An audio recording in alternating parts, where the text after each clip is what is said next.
Hello and welcome to SAS News. With a new decade right on the corner, we've decided to do a special broadcast about the 1980s. Today we'll be talking about Canadian events, people, music, technology, and the economy of the 1980s. So sit back, relax, and get ready to learn a handful about the 1980s. To start off the show, we will be going live to Amar Ali, who will be reporting of the Canadian economy this decade. Thanks, Rain. The Canadian economy in the 1980s was quite interesting. Canadians were badly affected by the recession in the economy in the 1980s. Interest rates, inflation, and unemployment were all higher than in the United States. In the end of 1982, all mining operations closed down in the Yukon. More than half of the miners were left unemployed. But things did start to change in the mid-1980s. From 1984 to 1986, Canada's economic rate was among the highest of countries worldwide.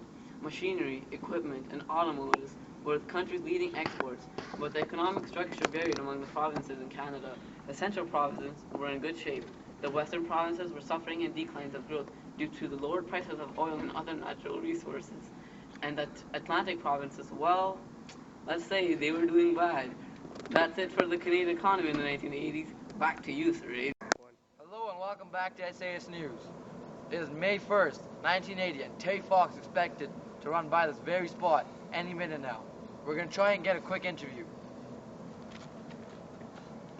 There he is. Terry, can I get a quick interview? Sure, no problem. Hey Terry, what inspired you to run?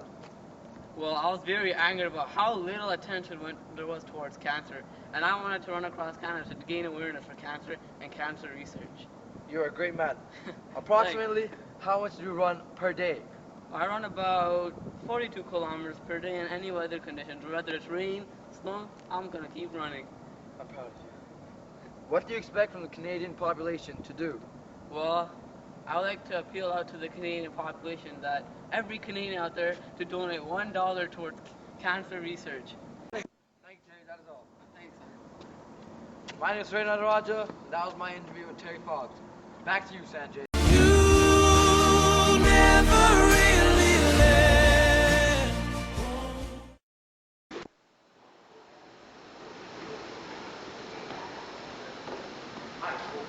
My name is Sanjay. Today we'll be entering one of the most popular nightclubs in Toronto. Come on.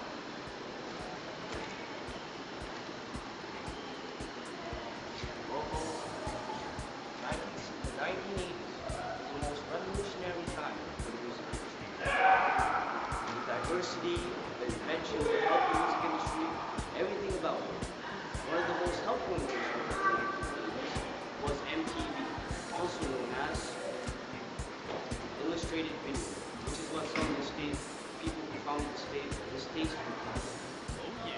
In order to mention that MTV brought saved the music industry, brought the ad revenue, brought the consumer revenues back up from 10% decline that it suffered in 1975.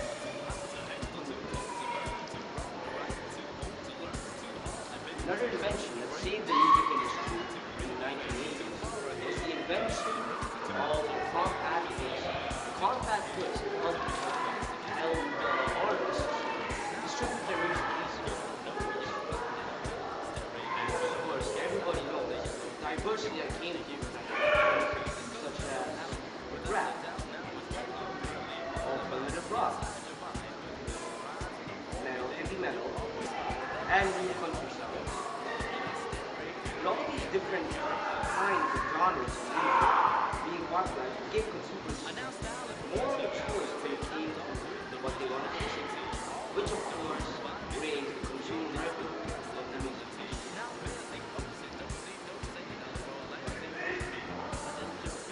Two of the most successful artists in the industry were Rick Astley and Madonna. Well, folks, I'm afraid that's all we have time for. Stay tuned.